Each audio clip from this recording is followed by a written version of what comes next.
नमस्कार. अगदी शॉर्ट टाईममध्ये आपण सर्वजण इथे हजर झालात त्याबद्दल प्रथमतः आपल्या सर्वांचं मनपूर्वक असं आभार. आपल्या सर्वांनाच कल्पना असेल की संपूर्ण महाराष्ट्रामध्ये राजकीय लाभापोटी काही मंडळी मतांचा जोगवा मागण्यासाठी कोणत्याही प्रकारचं प्रामाणिकपणे निष्ठा नसताना लोकांना देवदर्शन घडवणे वगैरे असे प्रकार करत होते. आणि अशा प्रकारच्या या भ्रष्टपणाच्या व्यवस्थेला छेद द्यावा म्हणून राज्य सरकारने आपल्या 60 वर्ष वयावरील सर्व वरिष्ठ नागरिकांना देशातल्या सर्व तीर्थस्थळांवर जाण्याची व्यवस्था त्यांनी केलेली आहे. आणि ती व्यवस्था विजय शिवतारे मित्रमंडळाच्या माध्यमातून संपूर्ण पुरंदर हवेलीमध्ये राबवली जाते आहे. मला आपल्या माध्यमातून प्रथमतः आपल्या सर्वांना आपल्या माध्यमातून पुरंदर हवेलीतील जनतेला सूचित करावं असं वाटतंय की जवळजवळ आता मोठी स्थळं पहिली आपण करणार आहोत ज्याच्यामधून ट्रेन्समधून याला जाता येईल.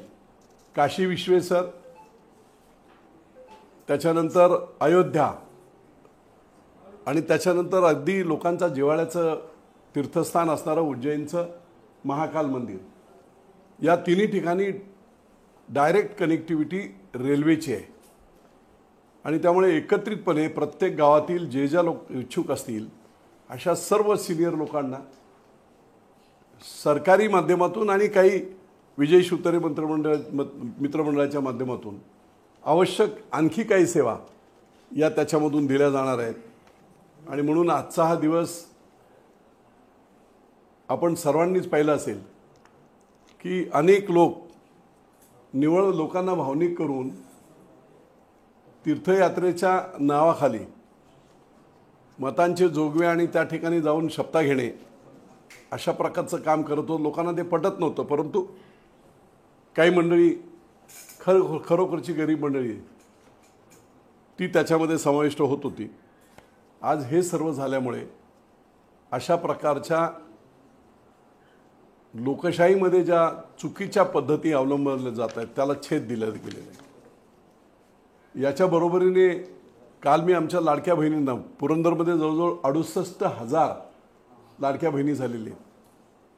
आणि खाली हवेलीमध्ये हवेलीची जी 11 गावं आहेत त्या गावामधून जवळजवळ 41,000, जवळजवळ 1,10,000 लाडक्या बहिणी बारकाईने आमच्या कार्यकर्त्यांनी, त्याचप्रमाणे मदतनीस, अंगणवाडी सेविका, ई सेवा केंद्र, माझ्याकडे जवळजवळ 20 महिला आम्ही बसवले होते की लोक येत होते तसं त्यांचे फॉर्म ऑनलाईन भरून एक चांगलं काम पुरंदर हवेलीमध्ये झालं आहे. आणि म्हणून त्या सर्वांना मी एक पत्रसुद्धा दिलेलं आहे सगळ्या लाडक्या बहिणींना. आणि त्याच्यात मुद्दाम हा उल्लेख आहे की आयुष्यभर मुलगी 20 वर्षापर्यंत आईवडिलांच्या घरी काम करत असते, सर्व सेवा देत असते. 20 वर्षानंतर लग्न झाल्यानंतर ती नवऱ्याच्या घरी अव्याहतपणे सेवा देत असते. या दोन्ही सेवांमधून कसलाही मोबदला काही नसतो, ते पारंपरिक कर्तव्य म्हणून होत असतं. पण वस्तुस्थिती ही देखील तितकीच खरी आहे की 60 वर्षाची एखादी महिला, मुलं लग्न झाली, सर्व झाल्यानंतर तिला जर देवाला कुठे जायचं असेल, पंढरपूरला काय कुठे, तर 1000 रुपये आपल्या वृद्ध नवऱ्याकडे किंवा तरुण करता मुलगा आहे त्याच्याकडे मागावे लागतात. काही ठिकाणी चांगली ट्रीटमेंट मिळते, काही ठिकाणी नव्हतं ते होत. आणि म्हणून कुचंबना होत होती. या 1500 रुपये पर मंथ, दर महिन्याला 1500 रुपये मुख्यमंत्री लाडकी बहीण योजनामधून मिळाल्यामुळे या सर्व आमच्या नारी शक्तीचा आयुष्याच्या उत्तरार्धामध्ये स्वाभिमानाने जगण्यासाठी बेसिक जी काही गरज आहे, स्वतःच्या गोष्टी, देवाला जाण्याच्या गोष्टी, किंवा तिला वाटलं मुलीच्या घरी जावं तर कोणालाही पैसे मागण्याची गरज नाही. हे 1500 रुपये निश्चितपणे स्वाभिमानी जगण्याचा एक चांगला मार्ग. अमाऊंट थोडी आहे पण त्याच्या पाठीमागची भावना खूप प्रचंड आहे. काही लोकांनी खूप टीका केली, सोन्याचे चमचे घेऊन जन्माला आलेल्या लोकांना 1500 रुपयाची किंमत कळणार नाही, परंतु काळदरीमधल्या एखाद्या ग्रामीण भागातल्या गरीब शेतकरी कुटुंबातील महिलेला हे 1500 रुपये, तिला कणकणी आली, तिला आजार जरी थोडंसं वाटला नाही, इंजेक्शन घ्यायचं असेल तरी घरातले पैसे जायला नको आणि म्हणून ती तशीच राहते. आज निश्चितपणे मुख्यमंत्री एकनाथराव शिंदे आणि महायुतीच्या सरकारने देवेंद्र फडणवीस त्याचप्रमाणे अजित पवार या सर्वांनीच घेतलेले हे निर्णय प्रचंड फायदेशीर नारी शक्तीला झालेले आहेत. आणि म्हणून त्या पत्रामध्ये सुद्धा मीच असंच हे केलं की आत्तापर्यंत तुला कोणी फसवलं जायचं की 1500 रुपये आता तुला मिळत आहेत. त्यामुळे फसवणूक अशी जी व्हायची की निवड मतांचा जोगवा मागण्यासाठी जे कोणी असे बाजार बुनगे फिरत होते ते आता बंद होतील आणि स्वाभिमानाने शासनाच्या वतीने आणि त्याचप्रमाणे या लाडक्या बहिणीत दर महिन्याला मिळणाऱ्या पैशातून आमच्या सर्व माता भगिनींना स्वाभिमानाने देवदर्शनापासून सर्व करता येईल. आणि म्हणून सर्व देवस्थानं जवळजवळ देशभरातली देवस्थानं 73 आहेत आणि महाराष्ट्रातली देवस्थानं 66 आहेत. जिथे जायचं असेल आता मुख्यतः ट्रेनने वगैरे जायचं असेल तर ती मोठी देवस्थानं जी मी सांगितली काशी विश्वेश्वर असेल, अयोध्या असेल, उज्जैन असेल, डायरेक्ट पुण्यावरून आपल्याला ट्रेन मिळतील. माझी तर व्यवस्था अशी मी करतो आहे की जेजुरीतूनच ट्रेन जेजुरीला लागेल आणि जेजुरीतून आपल्या सर्व लोकांना अगदी आरामशीर जाता येता येईल. बाकीचा राहिलेला जो त्यांचा खर्च आहे, 1-2 दिवसाची ट्रिप असेल तर सरकार सगळाच खर्च करते. पण त्याच्यात GR मध्ये लिहिलेलं आहे काही वैयक्तिक काही आणखी काही खर्च कोणाला करायचा असेल तर ती वैयक्तिक जबाबदारी त्या पॅसेंजरची असेल. ती सर्व जबाबदारी ती पॅसेंजरची नाही, पुरंदर हवेलीतल्या स्वाभिमानी माता भगिनींची ती जबाबदारी विजय शिवतारे मित्रमंडळ घेईल. आणि निश्चितपणे एक चांगला पायंडा आजपासूनच ही आम्ही गावागावातून ज्या ठिकाणी ज्यांना जायचं आहे 60 वर्षाच्या वरील महिला किंवा पुरुष तर त्यांची नावनोंदणी आम्ही सुरू करतो. हा महत्त्वाचा एक मुद्दा. दुसरा एक आणखी महत्त्वाचा मुद्दा 6 तारखेला सकाळी 11-11:30 वाजता म्हणजे 99.99 कन्फर्म झालं आहे. पण आता आचारसंहिता आहेत, काही काही अर्जन्सी असतात. पुरंदरला पालखी तळावर लाडकी बहिणीचा मोठा मेळावा माझ्या हिशोबाने जवळजवळ आपल्याकडे 68,000 महिला आहेत. 30-35,000 महिला तरी या मेळाव्याला हजेरी लावतील अशा प्रकारचं नियोजन, मोठं भव्य नियोजन हे पालखी तळावर 6 तारखेला 11:30 वाजता आहे.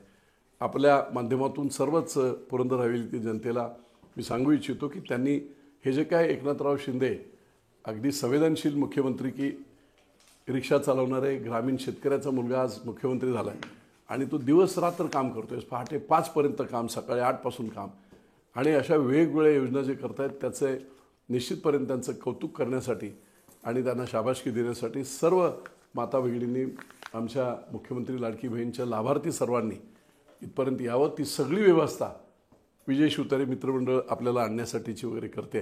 पण आपण बडचडके सकाळी 11:30ला मुद्दाम मी ठेवला की संध्याकाळच्या वेळेत जर कार्यक्रम ठेवला असता 4-5ला तर गाईच्या धारा काढा वगैरे आमच्या माता भगिनी सगळ्या बिझी असतात जेवण वगैरे आणि म्हणून मुद्दाम 11:30 वाजता तो ठेवलेला आहे.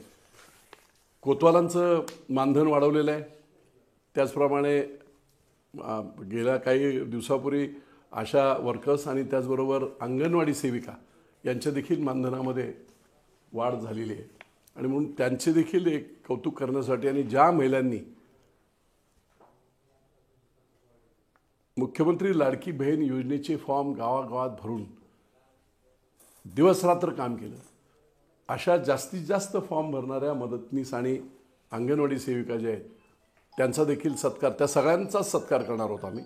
पण त्याच्याबरोबरीने 1ला नंबर, 2रा नंबर, 3रा नंबर असे 3 प्राईज त्यांना प्रोत्साहन म्हणून त्यांनी केलेल्या कामाच्या बाबतीमध्ये आम्ही ते देणार आहोत. तो एक कार्यक्रम हा आचार्यत्री सभागृहामध्ये 6 तारखेच्या आत कदाचित जसं अवेलेबिलिटी असेल आज किंवा उद्या ते पूर्ण होऊन जाईल. आणि म्हणून अशा प्रकारे वही वाटपाचा एक मेजर कार्यक्रम घेतला होता आणि शाळांमधून जाऊन 1ली ते 12वीपर्यंतच्या आणि कॉलेजच्या विद्यार्थ्यांना सुंदरमच्या बेस्ट क्वालिटीच्या मोठ्या वह्या ह्या 2-2 वह्या आपण दिल्या. 3 लाख वह्या याचं वाटप आपण केलेलं आहे. शेतकऱ्यांना अतिशय आवश्यक असणारी जी डायरी असते ती दरवर्षी मी करत असतो, तिचं देखील संपूर्ण व्यवस्था केलेली आहे आणि त्या देखील शेतकऱ्यांच्या फायद्यासाठी याच वेगवेगळ्या कार्यक्रमातून त्या वाटल्या जातील. मी पुन्हा एकदा सांगतो की 3 गोष्टी देवदर्शनासाठी सरकारी योजनेतून अजमेर शरीफ पहिल्या टप्प्यामध्ये, महाकाल, उज्जैन, काशी विश्वेश्वर आणि अयोध्या या 4 देवदर्शनासाठी संपूर्ण तालुक्यातून लवकरात लवकर, कदाचित आता आचारसंहितेमध्ये ते करता येईल की नाही मला माहीत नाही, पण नावनोंदणी आजपासून सुरू झाली.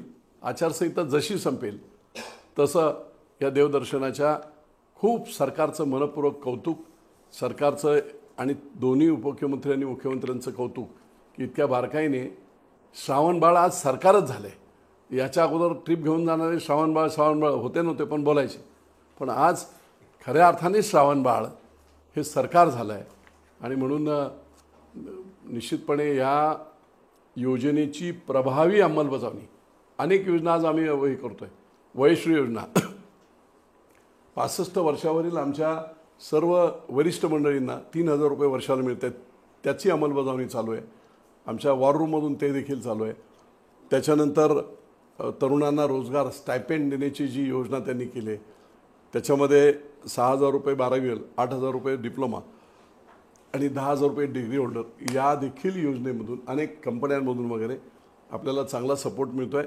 माझ्या मते जवळजवळ 1.5 लाख मुलांना ऑलरेडी सरकारी आस्थापनातून रोजगार मिळाला आहे आणि वेगवेगळ्या ठिकाणच्या MIDCs, वेगवेगळे कारखाने, वैयक्तिक हे त्याच्यामधून देखील चांगल्या प्रकारचा सपोर्ट मिळतो. आणि म्हणून इतक्या बारकाईने लोकाभिमुख, लोकांना अभिप्रेत असणाऱ्या सर्वसामान्यांना केंद्रबिंदू मानून केलेल्या या सर्व योजनांचा जास्तीत जास्त अंमलबजावणी बारकाईने आपल्या सगळ्या शिवसेनेच्या कार्यकर्त्यांच्या मार्फत, महायुतीच्या सर्व लोकांच्या मार्फत राबवणे, अशा प्रकारचा संकल्प आम्ही सगळं केला आहे.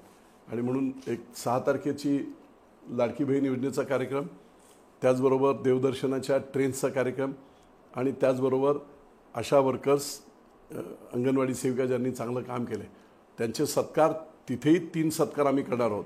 पण त्याच्याबरोबरीने सगळ्यांना एकत्र बोलवून 68,000 लोकांची नोंदणी करणे, याच्यामध्ये मोठा सहभाग त्यांनी घेतलेला आहे. म्हणून त्या सर्वांना एका ठिकाणी बोलवून त्या सगळ्यांना त्यांचं कौतुक केलं जाईल, त्यांना काही शाबासकीपर काही गोष्टी हे केल्या जातील.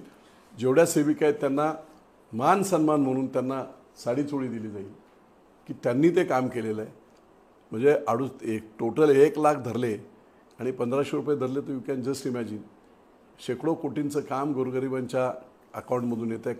कालसुद्धा 1,500 रुपयाचा एक हप्ता मुख्यमंत्री महोदयांनी हे केलेलं आहे. आज आणखी एक महत्त्वाची घोषणा कालच्या याच्यामध्ये झाली आहे की ग्रामसेवकाच्या अंडर जो सहाय्यक ग्रामसेवक अशा प्रकारची जी पोस्ट होती, MRIGSचं काम केल्यानंतर त्या कामातले काही टक्के फक्त त्यांना मिळायचे. काही ठिकाणी कामं व्हायची, काही ठिकाणी व्हायची नाही आणि म्हणून त्यांना रोजगार मिळायचा नाही.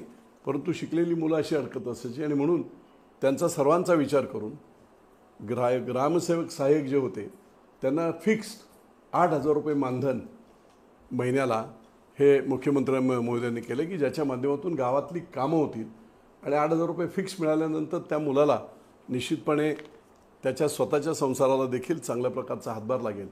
आणि म्हणून ही कधीही न झालेली कामे, कधीही कोणी विचार न केलेली सत्ताधाऱ्यांनी कामं ही सरकार करते आहे. मी पुन्हा एकदा मुख्यमंत्री, दोन्ही मुख्यमंत्र्यांचं मनपूर्वक असं आभार मानतो, अभिनंदन करतो.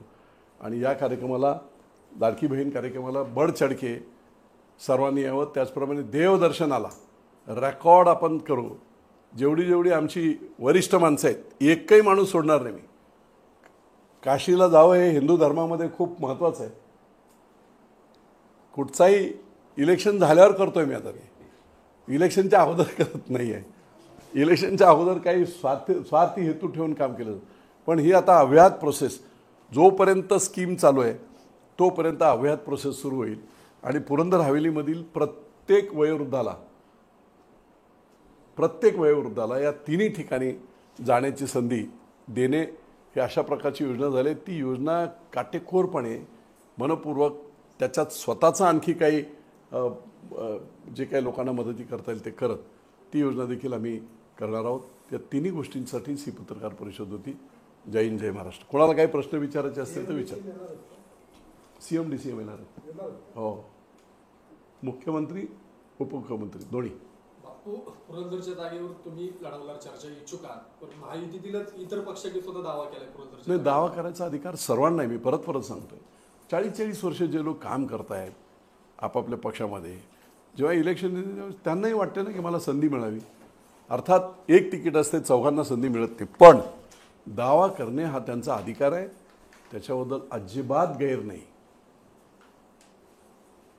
बापू निवडणूक तोंडावर आली, सर्वच राजकीय पक्ष तयार झाले, तुम्ही अजून जरा शांत दिसताय, काय कळलं ना मला. नाही ते तुम्हाला काय, कारण आम्ही गनिमी काव्याने आमचं काम चाललंय. 3 लाख वह्या वाटल्या, 3 लाख घरात गेलो. माहीत पडलं का तुम्हाला?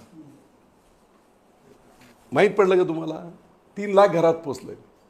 काल मी आंबेगावमध्ये प्रचंडच 3-3 हजार मुलं असलेली आणि मुलांशी संपर्क, संवेदना, त्यांच्याशी इंटरॅक्शन, त्यांना मोटिवेट करणे, इतर मोठी माणसं कशी घडली, मी सुद्धा कसा गोठ्यावरून येऊन घडलो, त्याच्यातून मुलांना मोटिवेशन करण्याचं काम 2 महिने चालू आहे मला.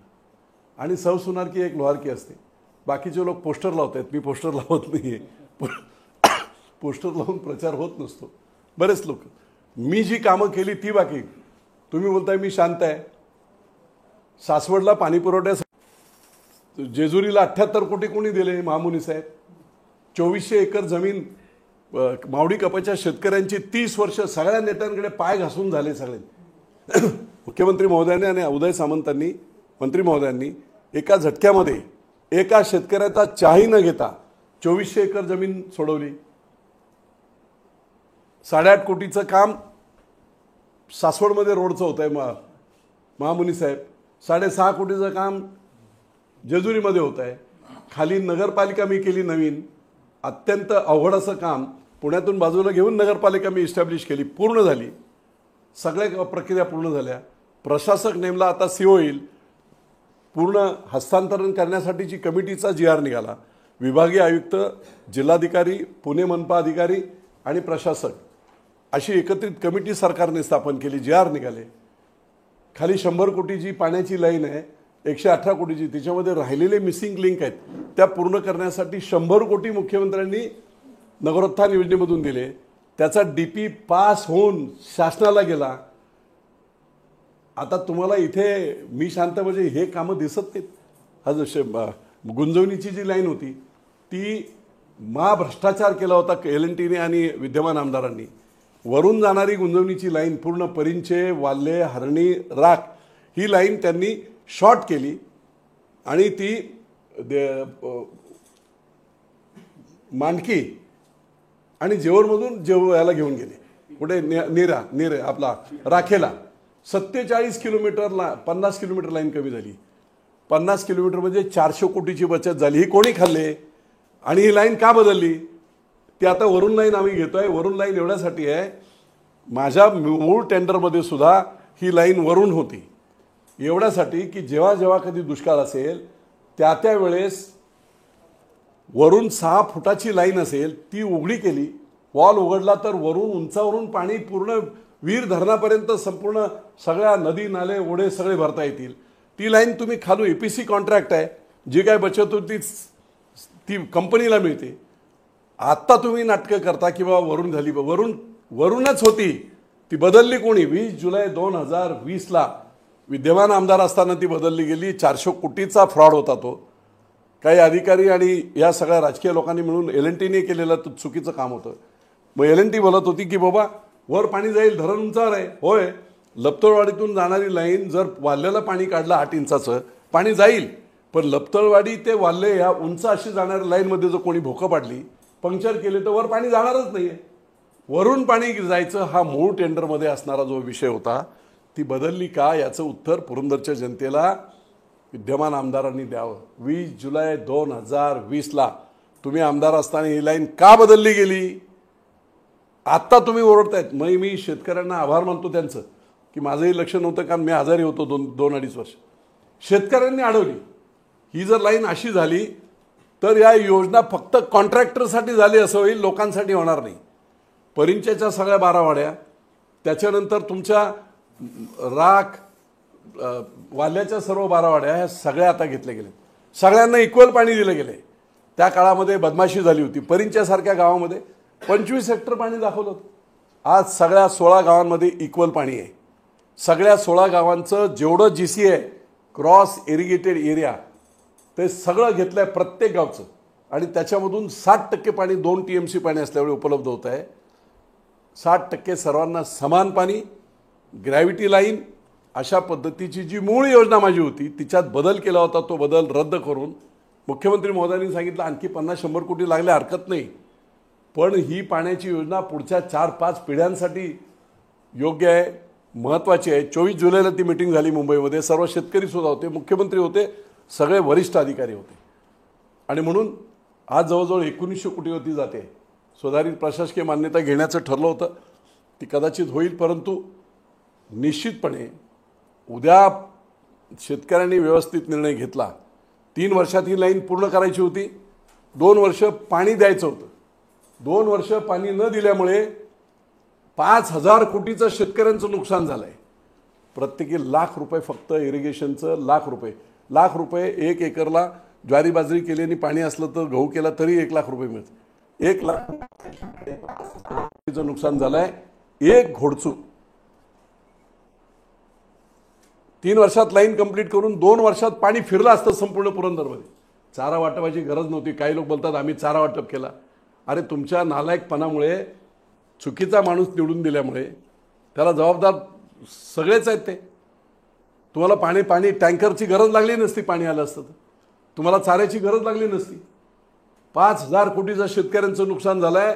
शेतकी अधिकाऱ्यांच्या नुसार ह्या रिपोर्ट 5000 कोटीचा शेतकऱ्यांपर्यंत मी पोहोचवणार. ज्या दिवशी माहीत पडेल, हो मी आता गावागावातून बोलतो, मी पुरंदर उपसा नीट चालवलं नाही. मी जेव्हा तिथे माळशिरसला जातो म्हणे 4 वर्ष आमचा ऊस सुकून जातोय. दरवर्षी 50,000 कमीत कमी वेटेज कमी होऊन जात आहेत आमचे. सगळ्यांना सगळं जाणवलेलं आहे. त्यामुळे जो विचारलेला प्रश्न होता तुम्ही ॲक्टिव्ह नाही, ते पंप बोंबलत पडले होते, ते बदललं पाहिजे होते. त्या शेवटी 56 कोटी रुपये मी मागणी केली आणि अजितदादांनी इथे डिक्लेअर केलं GR सकट ते पंप बदलले पाहिजेत. 12 वर्ष झालेले. ह्यांनी मेंटेनन्सच्या नावाखाली 2-4 कोटी रुपये खाल्ले. तो शेख नावाचा एक अधिकारी आता बडतर, तो सस्पेंड आहे. चालवणारा कोण? यांचाच एक माणूस. दाखवायला कंपनी मुंबईची, चालवणारा इथला यांचा लोकल माणूस काँग्रेसचा. लोकांना वेठीस ठेवणे, माझ्या पक्षात प्रवेश घ्या म्हणजे मी तुमच्या शेताला पाणी देतो, अशा प्रकारचे प्रकार झाले. संपला तो वनवास, संपलेला आता 2 महिने राहिलेले. पण महामुनी साहेब, तुम्ही विचारलेला प्रश्न, एवढी उत्तरं तुम्हाला मी दिली, एवढ्या बातम्या आल्या, मी ॲक्टिव्ह नाही असं कसं तुम्ही म्हणता?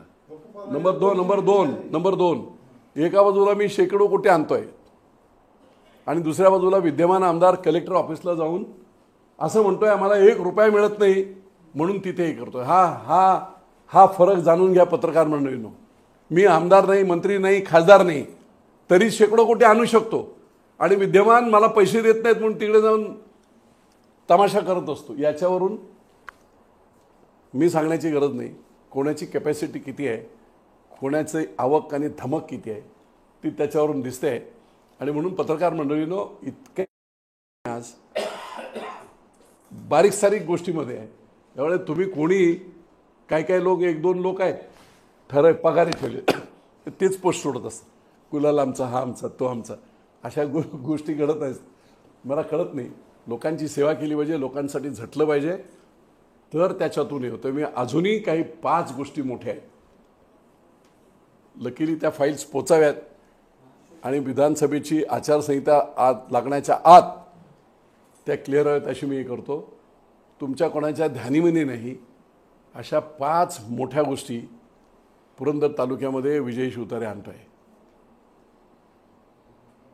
की ज्याचा प्रचंड मोठा फायदा तरुणांना, महिलांना आणि यांना होतो. बाकीच्या गोष्टी तर आपल्याला माहीत आहेत की बाबा MIDC आता ही सगळी गायरान जमिनीवर IT पार्क करते. IT पार्क केल्यानंतर प्रचंड मोठ्या प्रमाणात रोजगार उपलब्ध होतो. आपली इंजिनियर झालेली मुली BCS MCS झालेली घरी बसलेली आहेत. त्या लोकांना त्याची प्रोसेस जोरात चालू आहे. त्या 5 मध्ये ते सुद्धा एक आहे. आणि म्हणून विमानतळाच्या बाबतीत परवा पुण्यामध्ये मुख्यमंत्री महोदयांनी जाहीर केलं आहे. त्यांच्या भाषणामध्ये जेव्हा PMचं मेट्रोच्या उद्घाटनासाठी ते आले होते, त्या दिवशी मी 5:30 पर्यंत माझी मीटिंग होती. आम्ही सगळेच जण होतो आणि त्याच्यानंतर मी नाही येऊ शकलो तिथे, थोडी तब्येत बरी नव्हती. पण त्यांना सांगितलं होतं, त्यांनी सांगितलं की पुरंदरला आहे त्याच ठिकाणी विमानतळ करेल असं शासनाची भूमिका. मी आज याच्या एवढ्यासाठी बोलतो, हे गेम चेंजर प्लॅन असताना राजकारण करून स्वतःच्या स्वार्थासाठी पुढच्या पिढ्यांना धाडे देणारे राजकारणी आपल्याकडे आहेत आणि म्हणून मी त्याच्यावर शांत आहे. सरकार जो काही निर्णय घ्यायचा तो घेईल. मी व्यक्तिगत काही बोललो की त्याचं भांडवल करायचं आणि आपलं राजकारणात पोळी भाजायची म्हणून तर बोलतो ना. त्यांनी आता काय सांगितले तर तुम्हाला त्याच्यावर मी आता विश्लेषण देणं काय आवश्यकता. मुख्यमंत्री महोदयांनी जे सांगितलेलं आहे ते मी असताना त्यावेळेस स्वेच्छा खरेदी मी सांगितली होती. स्वेच्छा खरेदी म्हणजे 5 पट पैसे, ताल, विहीर, गडगडे, दुकान या सगळ्या गोष्टींचे पैसे समृद्धी मार्गाला जसं तसं स्वेच्छा खरेदी जाहीर केली होती. परंतु लोकांनी एवढा विरोध केला, राजकारण केलं, प्रचंड मोठं नुकसान लोकांचं होईल. त्याची जबाबदार मरेपर्यंत त्यांना ते भोगावे लागतील. इतकं चांगलं प्रोजेक्ट, अरे सगळे पार्टीज आपण सगळ्यांचा हेतू एकच असतो, आपल्या भागाचा विकास, लोकांचा विकास. अशा वेळेस सगळे एकत्र आले पाहिजेत. जे कोल्हापूरला होते, जे महाराष्ट्रात अनेक ठिकाणी होते, राजकारण एका जिल्हा परिषद गटासाठी करत केलं, त्याचे पाप ते त्यांना फेडावं लागेल. आणि म्हणून व्यक्तिगत कोणावर टीका करणे नाही, परंतु हे गेम चेंजर प्रोजेक्ट आहे. मी आज जी काही महानगरपालिकेतून नगरपालिका केली आहे, ती नगरपालिका फुरसुंगी, देवाची उरुळी, वडकी, उद्याचं सासवडसुद्धा त्याच्यात मर्ज होईल, जेजुरी मर्ज होईल, एअरपोर्ट येईल. आणि तुम्हाला मी सांगतो इतिहास घडणार आहे परत, जसा पिंपरी चिंचवडचा झाला. नवीन पुणे महानगरपालिका म्हणून ही महानगरपालिका आपल्या अस्तित्वात येईल. हजारो कोटींचा संधी लोकांना व्यवसाय करायला, आमच्या शेतकऱ्यांना, तरुण पोरांना सगळ्यांना मिळणार आहे. आणि पूर्ण गेम चेंजर असं हा सगळं होणार आहे.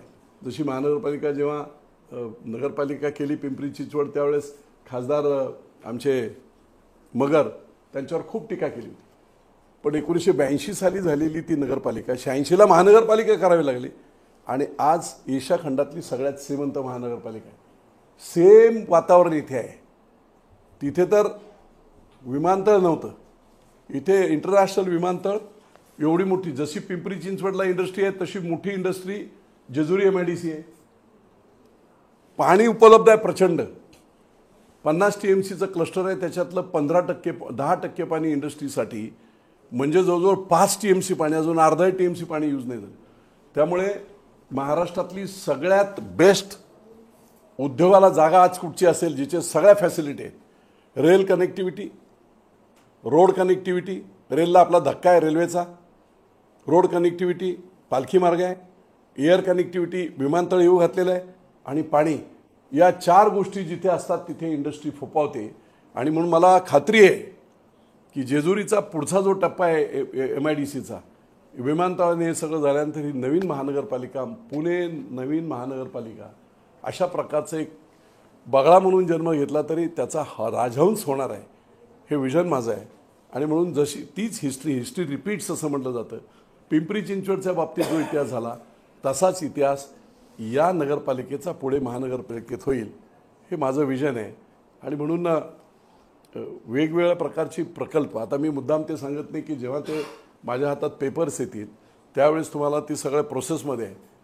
कुणी विचारसुद्धा, जसं विमानतळाचा कोणाला माहीत नव्हतं, माहीतसुद्धा होतं का? गुंजवणीचं पाणी कोणाला माहीत तरी होतं का? नव्हतं माहीत. तसे आणखी 2-3 मोठे प्रकार असे आहेत की हे विचारसुद्धा करत नाहीत. आपले लोकल नेते विचार देखील करू शकत नाही. बापू, तुम्ही आताच म्हटला की महानगर परिषदेचं महानगरपालिकेमध्ये रूपांतर होईल. सासवड नगर परिषदेवरती जे चंदूकाका जगताप हे नाव लावलं गेलेलं आहे, ही कितपत योग्य आहे आणि तुम्ही आतापर्यंत ऍक्शन का घेतली नाही? एक लक्षात घ्या, व्यक्तिगत टीका, शेवटी आपल्याच तालुक्यातले लोक आहेत. चंदूकाका जगताप सुद्धा त्या काळात माझ्या अगदी जवळचे मित्र होते. ठीक आहे, त्यांना ते कळलं पाहिजे आणि लोकांनी त्याचा हिशोब केला पाहिजे. मी त्याच्यावर काही टीका नाही, पण लोकांना पटत नसेल तर लोक बघतील ना काय करायचं. दुसरा एक प्रश्न असा आहे, पुरंदरच्या विकासावर तुम्ही डिबेटिंगला बसणार का कोणाबरोबर? कोणाबरोबरही ना, आमदारांनी तयारी दाखवून तुम्ही बसणार का त्यांच्याकडून? तयारी तर दाखवू द्या ना. ती मग ती असं नाही, ती फक्त इथली नाही पाहिजे. कुठे पालखी तळावर लावा, सगळं मीडिया बोलवा, कोणी पुरंदरचा विकास ह्याच्यावर तुमचं विचार माझं नाही. पुरंदरच्या प्रश्नावर एकत्र बसून चर्चा केली पाहिजे. नाही, चर्चा नाही, मी बोलेल ना चर्चा. मी ज्या केलेल्या गोष्टी होत्या त्या 5 वर्ष पाठीमागे गेल्या, 5,000 कोटी शेतकऱ्यांचं नुकसान झालं तुमच्या मूर्खपणामुळे. विमानतळ दुसरीकडे शिफ्ट करायचा प्रकार, पळून नेण्याचा प्रकार झाला. कुणामुळे झाला? महाविकास आघाडी सरकार असताना पहिल्या मिटिंगमध्ये गुंजवणीचं पाणी मी 2.5 वर्ष दिलं नव्हतं कुठेही. ते फक्त भोर वापरेल, वेल्ला वापरेल आणि पुरंदरची आमची माणसं वीर धरणातल्या उपसा सिंचन योजना आणि मानकी डोहातून जोर मानकी हे पाणी आम्ही वापरणार, आम्ही देणार नाही पाणी. पहिल्याच महाविकास आघाडीच्या मिटिंगमध्ये, पहिल्या मिटिंगमध्ये महाविकास आघाडीच्या सरकारने मंत्रिमंडळाचा ठराव करून 60% पाणी डाव्या कालव्याला म्हणजे बारामती वगैरे, 40% अकलूज वगैरे त्या भागाला, पहिल्या मिटिंगला राज्य सरकारच्या आमदारांनी ब्र तरी काढला का? त्यामुळे ह्या 5 वर्षात झालेलं जे नुकसान आहे तेही लोकांच्या लक्षात आलं पाहिजे ना. होरपळले लोक, गरीब माणसं होरपळले अक्षरशः. त्यामुळे निव्वळ चर्चा नाही, चर्चा तर होईल भविष्याचा विकास, पण 5 वर्ष कशी वाया गेली याच्यावर देखील चर्चा होणार. 10 वर्षामध्ये मी 178 किलोमीटर रस्ते मुख्यमंत्री सडक योजनेतून केले. 1 किलोमीटर झालाय का 5 वर्षात? 178 किलोमीटर 14 ते 19. मी 2000 शेततळी केली सरकारी याच्यातून. एक तरी झालाय का विचारा. चेक डॅम, सिमेंट बंधारे, लाईनने सिमेंट बंधारे सगळ्याच्या 467 केले. एक तरी झालाय का नवीन विचारा. या सगळ्या योजना मी जलसंधारणाच्या, जलसंपदाच्या सगळ्या योजना राबवल्या होत्या. मग ते युडीच्या असतील का नाही झाले हे? मी काय आमदार नाही ना, पण मग हे आमदारांना महाविकास आघाडीच्या जे आज मी माझं सरकार आहे म्हणून मी जेजुरीला आणि सासवडला पाणी पुरवठ्याच्या योजना ज्या अत्यंत आवश्यक आहेत, 30 वर्षापूर्वीच्या लाईन आहे, लोकसंख्या एवढी वाढली आहे, लोकांना 4-4 दिवस पाणी मिळत नाही, हे कोणाला जाणवलं पाहिजे होतं? विद्यमान आमदाराला जाणवायला पाहिजे होतं. महाविकास आघाडीचं सरकार असताना या योजना पास करून घेतल्या पाहिजे होत्या. नाही. त्यामुळे हे अपयश व्यक्तिगतरित्या नाही, व्यक्तिगत टीका करायची गरज नाही, पण एखादा चांगला मर्सडीजचा मेकॅनिक असेल, त्याला जर तुम्ही बायपास करायला दिली एखाद्याची, तो मरणार आहे पेशंट. त्यामुळे लोकल बॉडी सांभाळणारी माणसं विधानसभा नाही सांभाळू शकत. हे प्रूव्ह झालं आहे आता. लोकल बॉडी चालवा तुम्ही सांग. म्हणून मी म्हटलं की अगदी चांगला एक्सपर्ट मर्सडीजचा मेकॅनिक म्हणून त्याला एखाद्या माणसाचं बायपास ऑपरेशन करायला लावलं तर तो मरून जाणार आहे. तसं झालं. विकासाच्या अडचण झाली मोठी. सगळे आपलेच आहेत, परंतु एक एक वर्ष जरी वाया गेलं तरी लोकांचं वर्ष वाया जाते. एक एक रुपया जरी नुकसान झालं, 5,000 कोटीचं नुकसान छोटं आहे. कृषी खात्याकडचे आकडे हे मी इलेक्शनच्या दरम्यान जाहीर, कृषी खात्याने दिलेले आकडे. पिंपळ्याला बागा जळून गेल्या. श्रीमंत माणसं होती ना, त्या लोकांनी 30,000 रुपये खर्च करून आपल्या बागा जगवल्या. त्या वर्षाचं उत्पन्न घेतलं आणि पुढे 10 वर्ष. पण जो गरीब होता ना, त्याची बाग जळून गेली. 10 वर्षाचंही उत्पन्न गेलं आणि संपूर्णच गेलं. आणि नेहमी बोंबललं जातं की मी विरोधी पक्षात आहे, मला फंड दिला जात नाही, मला फंड दिला जात नाही. अरे 2009 ते 14 मी विरोधी पक्षात होतो ना, बोकांडी बसून काम करत होता. त्याच वेळेस पास केलेली मी प्रशासकीय इमारत, त्याच वेळेस पास केलेलं मी जेजुरीचं रुग्णालय, त्याच वेळेस 13 कोटीचे बंधारे मी त्यावेळेस केले होते. विरोधी पक्षात असून त्यांनी काही फरक पडत नाही. तुम्हाला विधानसभेत कुठची आयुधं कशी वापरायची आणि मंत्र्यांना कसं अडकवायचं आणि त्यांच्याकडून आश्वासनं घेऊन आपली कामं मंत्रालयात न जाता, कोणाच्या पाया न पडता, याची अक्कल पाहिजे. मी आमदार असताना मंत्रालयात कुठच्याही कॅबिनमध्ये मंत्र्याच्या गेलो नव्हतो, पण विधानसभा आली की सगळी तयारीच असायची सगळ्या डिपार्टमेंटची. आणि काही तर मंत्री बोलायचे, बापू बाबा तुझं काय असेल ते सांग, वस्त्रहरण नको आत. ही दहशत बुद्धीची आणि कामकाजामधली पारंगतता ही ठेवली तर विरोधी आमदार असला तरी त्याला पैसे मिळतात ना. असं कोण हेच नाही, फक्त हे नावाला आहे की विरोधी आमदार असल्यामुळे मला पैसे मिळत नाही. आणि रागात एकदम बोलतात मी विरोधी आमदार असल्यामुळे मला पैसे पुरंदरला देत नाही. मग पुरंदरचा एक नवीन देश जाहीर करा. अख्ख्या महाराष्ट्रात त्याची चर्चा झाली. पुरंदरला वाहन आहे बुद्धीचा. आचार्य अत्र्यांपासून ही भूमी पुण्यभूमी भक्ती आणि शक्तीबरोबर बुद्धीसाठी प्रसिद्ध आहे. आणि हे जेव्हा असे सगळे तारे तोडले जातात त्यावेळेस पुरंदरचे मला विचारतात काही लोक, मी आपला हात जोडतो. कित्येक अधिकारी विचारतात, अरे बापू काय रे बाबा, हात जोडतो. बापू, गुंजवणी आणि विमानतळ हा प्रकल्प आहे, हे प्रकल्प अगदी जास्तीत जास्त कालावधी लागणाऱ्या गोष्टीला 1 वर्षाच्या आत उद्या मला लोकांनी उद्या मला ऐका उद्या मला मी ह्या तयारीत आहे. लोकांनी यावेळेस मला निवडून दिलं, 1.5 वर्षाच्या आत संपूर्ण योजना पूर्ण करून टाकेल. आणि वरून संपूर्ण योजना पैशांसकट सगळ्या फंड्स. विमानतळाच्या बाबतीत मी आता भाष्य याच्यावर करणार नाही, कारण त्याचं राजकारण करून लोकांना गंडवलं जातं, फसवलं जातं.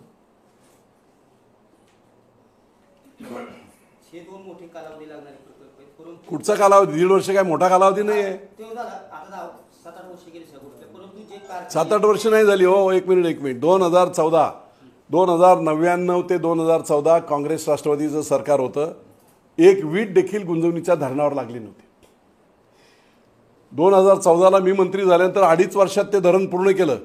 1007 कोटीची त्याच वेळेस 2 वर्षात धरण पूर्ण करून पाईपलाईनची वितरण व्यवस्थेची ऑर्डर. हे राज्यातलं 70 वर्षातलं रेकॉर्ड आहे की इतक्या कमी वेळात वितरण व्यवस्था सुद्धा पास झाली. दुर्दैवाने मी पुढे नसल्यामुळे हे सगळं अडकलं. 2 वर्ष माझी कोर्टात घालवली यांनी. तुम्ही 7-8 वर्ष नाही, 2.5 वर्षात मी धरण पूर्ण केलं. 2 वर्ष कोर्टात फाईट केली. अंतुरकर सारखे वकील कोणी दिले होते 5-5 लाख रुपये पर डेला. शेतकऱ्यांच्या ग्रीव्हन्सेस घेऊन हायकोर्टात गेले होते. आणि शेवटी इलेक्शनच्या दरम्यान आचारसंहिता डिक्लेअर झाल्यानंतर कोर्टाने त्या 6च्या 6 केसेस फॉल्स अँड फ्रिव्हिलेस, खोट्या आणि बिनबुडाच्या आहेत, फेकून दिल्या. मी बोंबलून सांगत होतो की बाबा झालं, क्लिअर झाला आता मार्ग. 2 वर्ष त्यांनी माझी त्याच्यात. नाही तर मी 2019च्या दरम्यान कमीत कमी मायनर झाल्या नसत्या, पण कमीत कमी मेजर लाईन जी आहे ती मी पूर्ण करून घेतली असती, पाणी फिरलं असतं. त्यामुळे मी सांगतोय ओरडून की बाबा रे आता झालंय काम. पण महाशयांनी सांगितलं 1250 कोटीची योजना माझ्या स्वतःच्या खर्चातून मी पूर्ण करेन. त्या व्यक्तीकडे पिढ्यानपिढ्याचं उत्पन्न मिळून 250 कोटी आहे, तो 1000 कोटी आणणार कुठून? पण लोकांना फसवलं गेलं, गंडवलं गेलं. खाली सुद्धा तसंच केलं गेलं की टॅक्स मी कमी करून देतो, मला मतदान करा, माझा भाऊ ॲडिशनल कमिशनर आहे. काही झालं नाही. 3 वर्ष हवाल दिले होते लोक. शेवटी माझ्याकडे आल्यानंतर मी मार्ग काढला आणि आता मार्ग निघाला आहे. आता जी 23 गावं जी पुण्यामध्ये घेतलेत त्यांचे 3 दिवसापूर्वीच्या बातम्या आपण बघा. पुणे महानगरपालिकेचा टॅक्स आम्ही देऊ शकत नाही म्हणून मी गावं विकायला काढले आहेत असे बोर्ड सगळ्या 23 गावात लावले. आणि जेजुरी आणि आपला फुरसुंगी यांनी देवाच्या ओळीतल्या लोकांनी बोर्ड लावले, बापू तुम्ही आम्हाला वाचवलं. आणि लोक सांगत होते की फक्त तुमचा बदनामी करत होते की इकडे सगळे गोडाऊन्स आहेत म्हणून बापूंनी केलं. तिकडे कुठेही गोडाऊन्स नाही आहेत. गावं विकायला काढण्याचे बोर्ड सगळ्या गावकऱ्यांनी लावले आहेत. आणि मुख्यमंत्री महोदयांना मागणी केली आहे की आमची देखील नगरपालिका करा. बापू, गुंजवणी प्रकल्प आणि विमानतळ ही ठीक आहे, पण जे गरजेच्या गोष्टी आहेत, मेडिकल कॉलेज असेल, इंजिनिअरिंग कॉलेज असेल किंवा साखर कारखाने असेल, आजपर्यंत तालुक्यात असं एक बी कोणती गोष्ट काम होऊ शकत नाही. एक लक्षात घ्या, जे 50-70 वर्षात इतर मतदारसंघात झाले ते 5 वर्षात नाही होऊ शकत. मी मंत्री होतो 5 वर्षात मॅक्झिमम करायचा प्रयत्न केला. आपण साखर कारखान्यात बोलला, आपल्याला माहिती नसेल तांत्रिक बाब. 2 साखर कारखान्यामध्ये 25 किलोमीटरचं डिस्टन्स. पुरंदरमध्ये साखर कारखाना होऊच शकत नाही, गांडवागांडवी होऊ शकत नाही, कारण 25 किलोमीटरचं डिस्टन्स आहे. 2010ला जे काही शुगर कंट्रोल ॲक्ट 1966 बदलला त्यानुसार अख्ख्या देशामध्ये 15 किलोमीटर 2 चिमण्यामधलं अंतर आहे. पण काँग्रेस राष्ट्रवादीच्या सरकारने ते 25 किलोमीटर टाकलं की दुसरे कोणी येऊच नाही. सगळे कारखाने काँग्रेस राष्ट्रवादीच्याच लोकांचे. त्यामुळे कारखाना येणार कसा? येऊच शकत नाही कारखाना. 25 किलोमीटरच्या डिस्टन्समध्ये कुठेही पॉईंट नाही. पण मी तुम्हाला ज्या 5 गोष्टी सांगितल्या त्या आता तुमचा विषय आला म्हणून सांगतो. होय, पुरंदरमध्ये मोठ्या प्रमाणामध्ये ऊस वाढतो आहे. सोमेश्वरला मेंबरशिप दिली जात नाही, त्यांचा ऊस उचलला जात नाही. आणि त्याच्यासाठी एक मोठा प्रकल्प ज्याला सरकारची लिमिटेशन नाही आहेत अंतराची, अशा प्रकारचा प्रकल्प. आता मी त्या फील्डमध्ये आहे, 2 कारखाने आहेत माझे.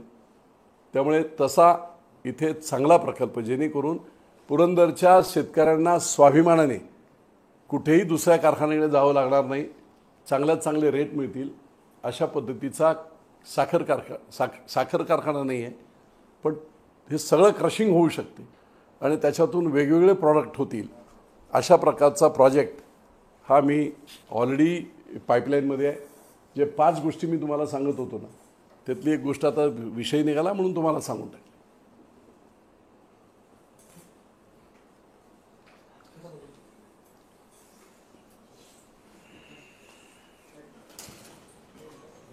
पुरंदर तालुक्यात काही शेतकऱ्यांनी मला सांगितले की काही लोक साखर कारखाना होणार या नावाखाली 30-30 हजार रुपयाचे शेअर जमा करतात. जुना साखर कारखाना घ्यायचा आहे, जुना साखर कारखाना खरेदी करायचा. जुना साखर कारखाना खरेदी करायला तुम्हाला शेअर घेता येत नाहीत.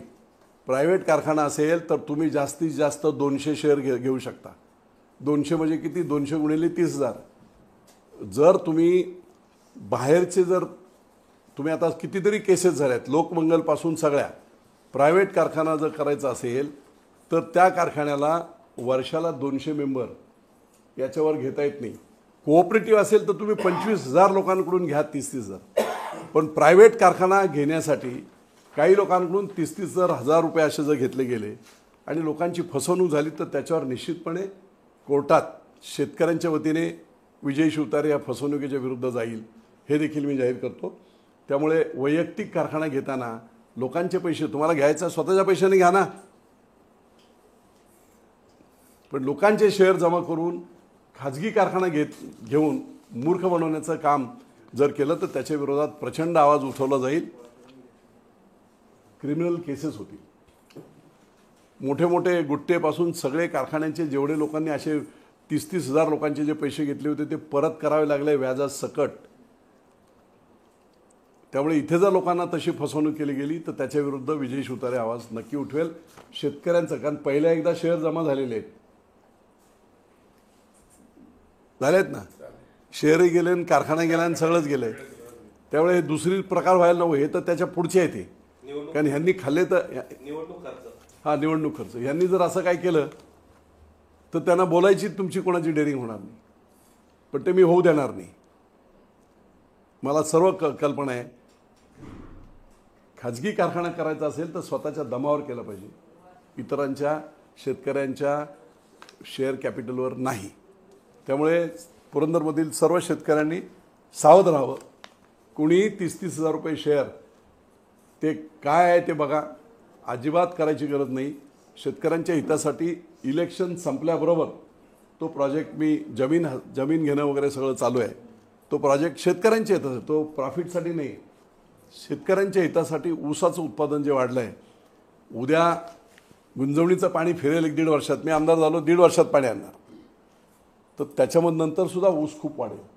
आणि म्हणून त्या दृष्टीने त्याची मुवमेंट एक 2-3 महिन्यामध्ये एकदा परतचं सरकार आलं, मी आमदार झालो, काय जे बाकीची काय संधी मिळेल ती मिळेल, पण त्याच्या बरोबरीने ताबडतोब जागा आणि कार्य 1.5 वर्षाच्या आत गुंजवणीचं पाणी येऊन ऊस लागून आणखी 1 वर्ष जाणार आहे. त्याच्या आत लोकांच्या ऊसाची सर्व व्यवस्था विजय शिवतारे करेल. मला काय कोणाकडून इकडून तिकडून पैसे नाही जमा करायचे, मला कोणाकडून शेअर नाही घ्यायचे. मी स्वतः उभा करेल आणि नंतर मग लोकांना वाटलं की आपला कारखाना आहे तर त्या पद्धतीने एकदा चालू झाल्यानंतर ब क्लासची जी वर्गणी असते त्या हिशोबाने ते मी करेल. पण कारखाना स्वनिधीतून उभा राहील, लोकांच्या निधीतून नाही. धन्यवाद.